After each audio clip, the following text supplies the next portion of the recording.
Fala pessoal! Sejam muito bem-vindos ao Teologicamente. Meu nome é Everton, eu sou pastor e hoje eu estou aqui para fazer uma breve comparação entre o mormonismo e o cristianismo. Por que eu falo breve? Porque você vai ter ali uma série de ensinamentos que demandariam muito tempo para a gente trabalhar eles de forma mais detida. E também breve porque assim, eu poderia começar fazendo um histórico do movimento, ele começa no século XIX, lá com Joseph Smith e tal, vai tendo um desenrolar, segundo ele recebe uma revelação de um anjo e tal, tem todo um processo que daria para a gente tratar em outros momentos. Então eu queria fazer essa comparação porque achei mais prático para que você pense acerca da questão se mormonismo e cristianismo estão de fato afinados um com o outro. Então se você é novo aqui no canal, já aproveita para se inscrever, assistir os outros vídeos. Se você já conhece, já vai curtindo, compartilha também o nosso conteúdo, ajuda o nosso canal a crescer, a desenvolvermos mais conteúdos edificantes e interessantes para você.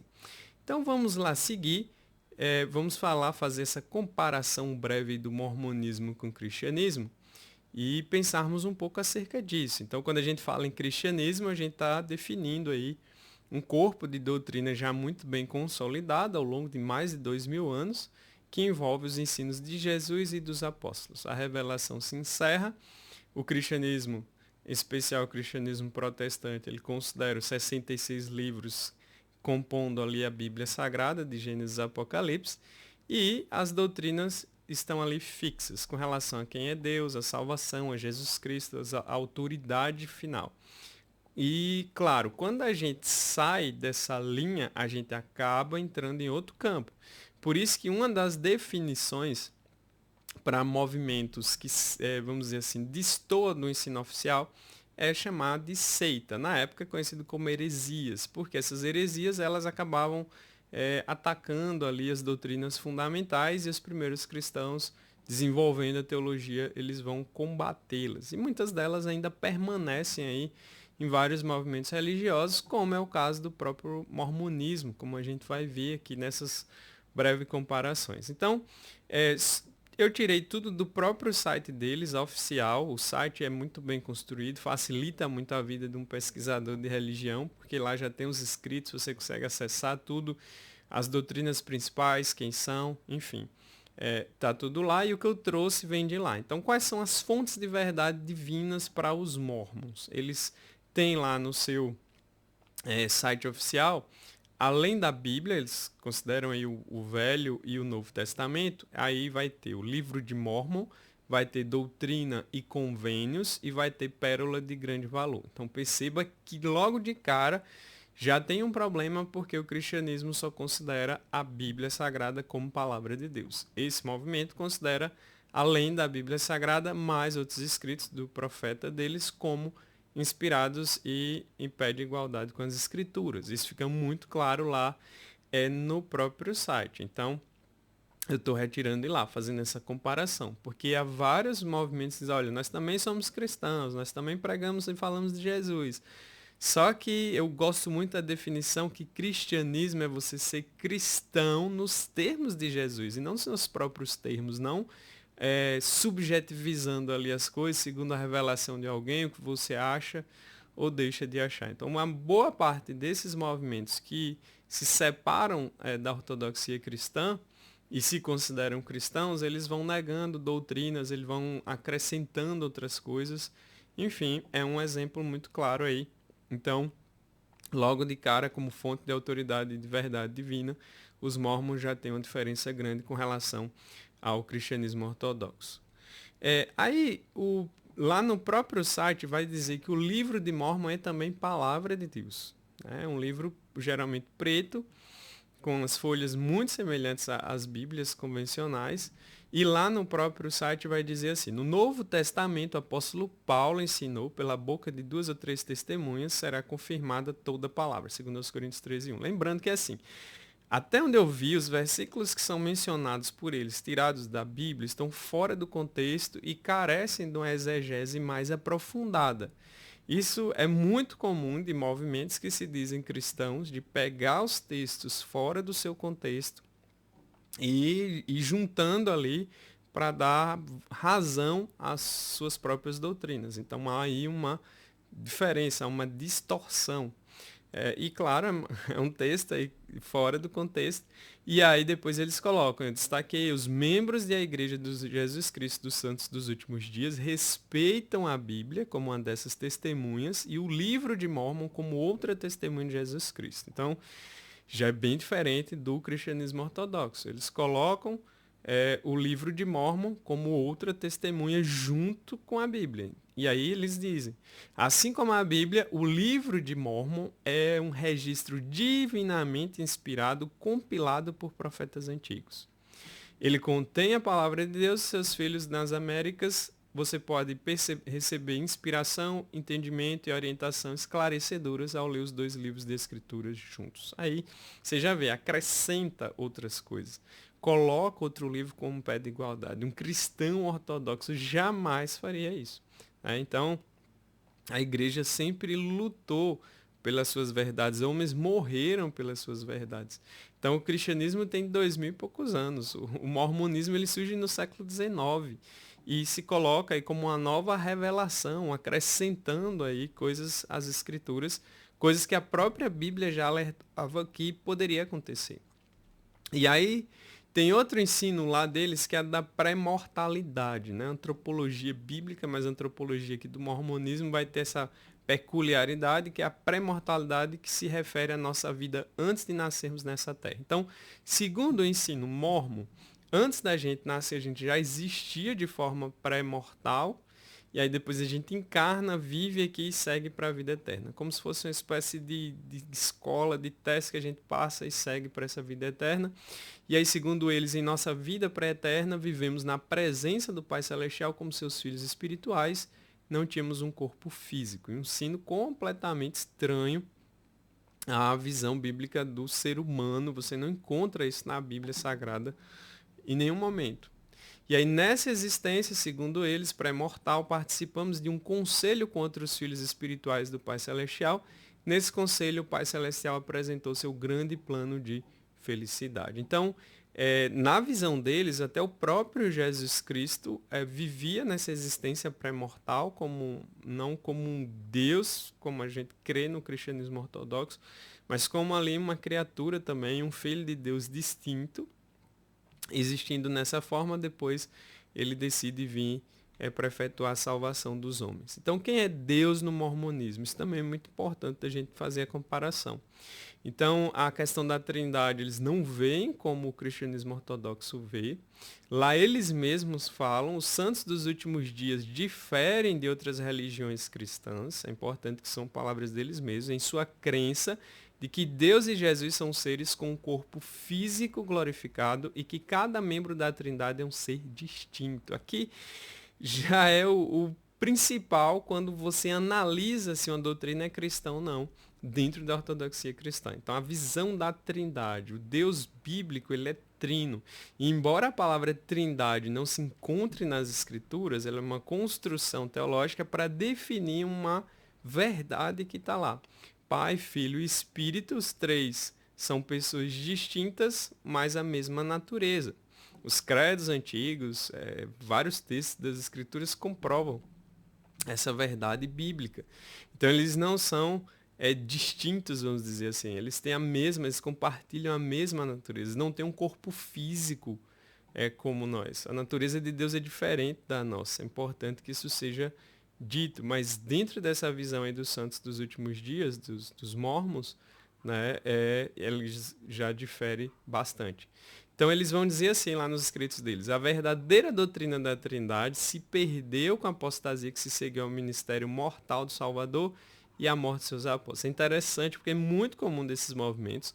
No século XIX, a gente vai ter aí uma explosão de surgimento desses grupos, a exemplo dos Mormons, Testemunhas de Jeová e outros que vão surgir nesse período, sempre trazendo essas questões de alguém tendo uma revelação que ninguém teve, uma revelação extra, uma visão de anjos, ou que a igreja original do Senhor apostatou e agora surge aqueles que vão resgatar tudo. É muito comum nesses movimentos pseudo-cristãos, vamos dizer assim. Então, essa doutrina, segundo eles, começou a ser restaurada quando Joseph Smith, aos 14 anos de idade, recebeu a primeira visão. Então, como eu falei para vocês, todo um histórico das visões do Joseph Smith aí. Tem a construção do livro deles. O livro deles tem muitas contradições. Então, imagina, o próprio escrito do Joseph Smith tem várias contradições. E quando você compara com a própria escritura, mais contradições. Então, assim, é problema. Você está fundando algo em cima de uma coisa duvidosa. E aí fala, e aqui é onde eu destaquei ali, né? Com base na narrativa do profeta de sua primeira visão e em seus outros ensinamentos. Olha a base aí onde ela está sendo colocada. Então, o cristianismo ortodoxo, a base são as escrituras sagradas. Né? Os movimentos que se consideram cristãos, eles colocam a base em outras coisas ou mistura a Bíblia com outras coisas, dividem a autoridade bíblica com pessoas e outros movimentos.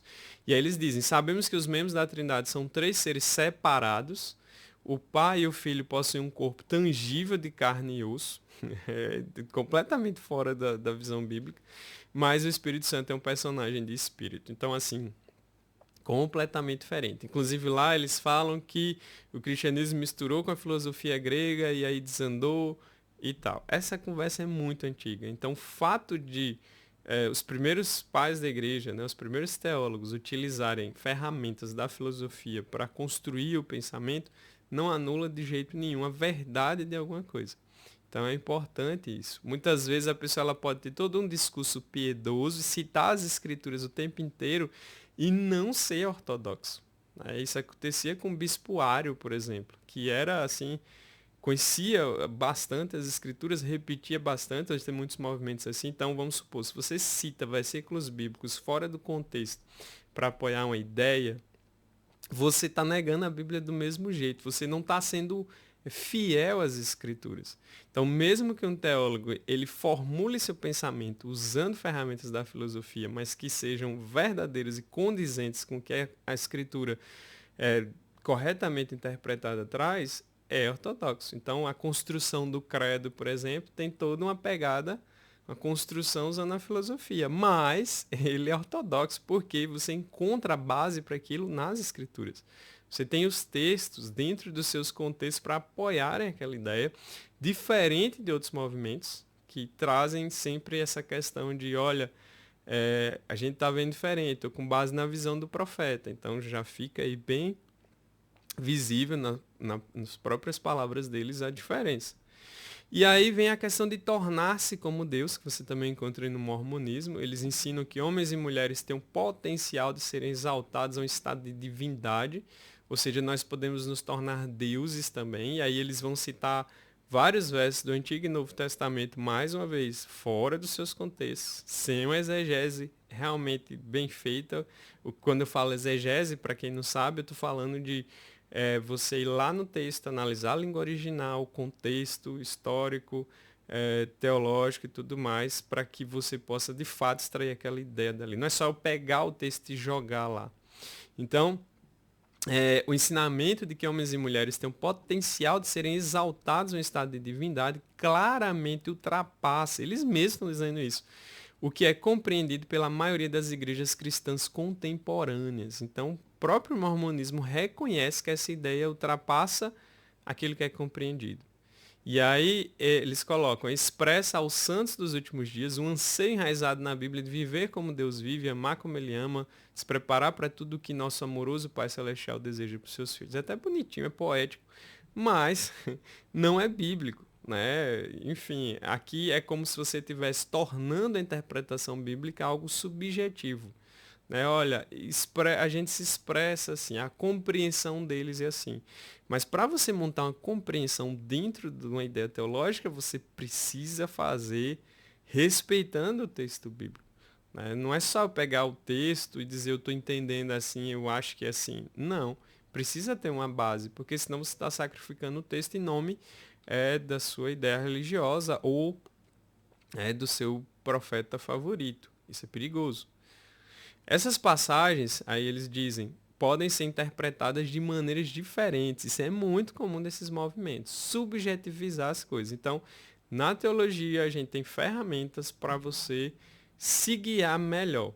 né? Para você errar menos, para você ter um norte na hora de você interpretar um texto bíblico, respeitando o seu próprio contexto e a língua da época. Então, não dá para você chegar assim, cada um vai interpretar do seu jeito. Pode até ter diferentes aplicações um texto, mas várias formas de serem interpretadas, não. Aí aqui a gente entraria numa discussão de hermenêutica e tal, que não caberia aqui no momento. Mas por aí já dá para ver, né? Pode ser interpretada de maneiras diferentes. É muito comum isso nessas outras religiões que querem usar a Bíblia ou o cristianismo, mas sem respeitar a própria fé.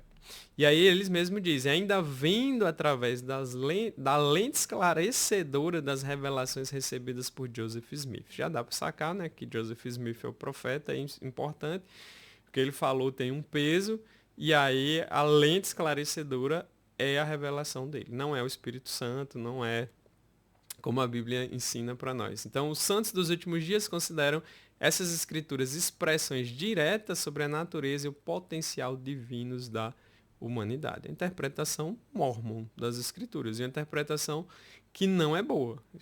Muito cheia de falhas e carece total de base bíblica aí. Mas eles tomam como autoridade aí as revelações de Joseph Smith. E Jesus na história, né? A gente falou lá da Trindade, então Jesus para eles é um ser criado que tinha um corpo. Eu coloquei esse trecho aí, claro que eu estou explicando, né? Quando ele coloca, após escutar os dois filhos falarem, o Pai Celestial disse, enviarei o primeiro. Esses dois filhos lá, no contexto, ele está falando de Jesus e está falando de Satanás, do diabo. Então, no mormonismo, Jesus e Satanás, filhos de Deus, é como se fossem irmãos, né? Os dois se oferecem para vir e salvar a humanidade, mas Jesus é quem recebe autorização para vir efetuar. Lembrando que lá eles chamam de Lúcifer, baseado justamente, né, na ideia que tem lá de Isaías 14, que é polêmica, então tem a ver com a tradução da Bíblia para o latim. O nome Lúcifer necessariamente não deveria ser aplicado a Satanás, isso é feito de uma forma errônea, por conta de um histórico além da interpretação daquele texto, mas lá ele coloca assim, Jesus e Lúcifer como irmãos e o primeiro vai, né? O pai escolhe Jesus para fazer essa obra aí. E a questão da salvação? Aí lá no livro de Mormon, segundo Nef 25, 23, tem esse trecho que diz assim, pois trabalhamos diligentemente para escrever a fim de persuadir nossos filhos e também nossos irmãos a acreditarem em Cristo e a reconciliarem-se com Deus, pois sabemos que é pela graça que somos salvos e aí depois de tudo que pudermos fazer. É bem complicado, porque a ideia de graça pressupõe que você está recebendo algo que você não merece. Então, assim, eles falam que você é salvo pela graça, mas depois você tiver feito tudo que você podia fazer. Então, é uma mistura de salvação pelas obras com salvação pela graça, que cria aí uma contradição. É muito complicado, né? Vai completamente contra aí a visão das escrituras sagradas da Bíblia. E aí fica o alerta final, né? Não teve como não me lembrar de Gálatas 1:8 da Bíblia, que diz assim, Paulo fazendo esse alerta, que seja amaldiçoado qualquer um, incluindo nós, o próprio Paulo se inclui, os apóstolos, ou mesmo um anjo do céu que anunciar boas novas diferentes das que nós lhes anunciamos. E ele enfatiza, repito, o que disse antes, se alguém anunciar boas novas diferentes das que vocês receberam, que sejam amaldiçoados. Então perceba como é muito sério. E aí Paulo faz esse alerta, né? As versões mais antigas, anátema. Ainda que viesse um anjo do céu, e o Joseph Smith relata ter recebido aí a visão aí desse anjo e tal, trazendo essas novidades todas que envolve o mito fundante aí dessa religião. Então é muito complicado, né? Eu fiz essas comparações breves, ao invés do histórico, porque na comparação breve, assim, nas próprias palavras dele, dá para a gente medir, olha, o cristianismo diz isso, o mormonismo diz isso. O mormonismo se considera cristão, fala de Jesus, ainda usa a Bíblia Sagrada, mas acrescenta várias outras coisas, acrescenta mais uma revelação. E é muito típico desses movimentos, desde o início da história da igreja, que ou retiram coisas das escrituras, ou acrescentam algo às escrituras, ou movimentos que surgem porque dizem que toda a igreja apostatou e aquele movimento é o que vai resgatar a pureza e o sentido original das coisas, novas revelações, novas visões. Então, a Bíblia, ela nos é deixada justamente para proteger a gente disso, para que não ficasse uma coisa aberta, solta, onde qualquer um pudesse chegar e dizer, olha, eu tive uma visão aqui diferente, eu fiz isso e vamos e me sigam que eu sou agora a nova revelação, a cereja do bolo do momento. Né? Então a Bíblia já nos alerta que nos últimos tempos teria enganos, pensamentos enganosos, falsos mestres, falsos profetas, que nós medimos através das Escrituras. Então os profetas e apóstolos, eles já passaram. Aqueles que o Senhor escolheu para a sua revelação chegar até nós já passaram, já foram escolhidos, ela já foi dada, já está fechada. Então hoje nós nos guiamos pelas Escrituras e a própria Bíblia nos alerta com relação a qualquer outra ideia, por mais bem intencionada que ela seja, por mais que a pessoa se comporte, geralmente o mormonismo tem um marketing muito forte, uma imagem moralista muito forte. São jovens educados, eu não estou questionando a boa motivação deles, mas como teólogo, como pastor, eu questiono a interpretação que é feita da Bíblia, os acréscimos que são feitos à Bíblia, ou a questão de se colocarem como cristãos sem atender a ortodoxia bíblica como o cristianismo se apresenta aí há muito, muito tempo. Então, é, basta você ler o Novo Testamento, estudar o Novo Testamento, já é suficiente para você ficar vacinado e perceber a grande diferença que há entre o cristianismo bíblico e o cristianismo, suposto cristianismo, do mormonismo. Beleza, esse assunto não esgota aqui, existem várias outras doutrinas para a gente analisar, muitos históricos do movimento. Eu não estou aqui me colocando como melhor, se você é mormon também assim, do que você, porque eu creio que a salvação é pela graça através de Cristo, mas que sejamos sinceros, sejamos honestos na construção das nossas ideias. Comparar as doutrinas para perceber se de fato elas correspondem à realidade é fundamental. Nós não podemos acreditar em alguém ou em alguma coisa só porque alguém chegou e disse que teve uma revelação. Eu preciso de um fundamento para aquilo. Eu preciso de algo mais sólido que conecta aquilo. E o cristianismo tem isso na formação do cânon das escrituras, que seria tema para outros vídeos aqui, mas você tem bons teólogos espalhados aí também no YouTube falando sobre isso. Beleza? Mas enfim, é um assunto que pode prosseguir. Comenta o que você achou, se concorda, discorda, você já viu os mormons, já conversou com eles, se tem algum mormon assistindo, né? Eu peço de coração que vá lá e analise, pese na balança, né? Se você crê que de fato isso é verdade, vá na raiz do negócio, pesquisa a história, leia e pesquise o Novo Testamento, veja se há realmente uma ligação, né? Não se pode ficar só nos versos soltos. Então, pense nisso, né? Reflita sobre isso, tome cuidado, porque quando a gente fala de assuntos espirituais, a gente está falando de coisas que estão ligadas ao nosso relacionamento com Deus, à nossa salvação, e isso é uma coisa muito séria. Então, se você gostou do vídeo, compartilha, dê aí o seu joinha. Se não é inscrito, já se inscreve no canal, compartilha aí na sua igreja, com seus irmãos, seus amigos. Até a próxima, grande abraço, Deus abençoe.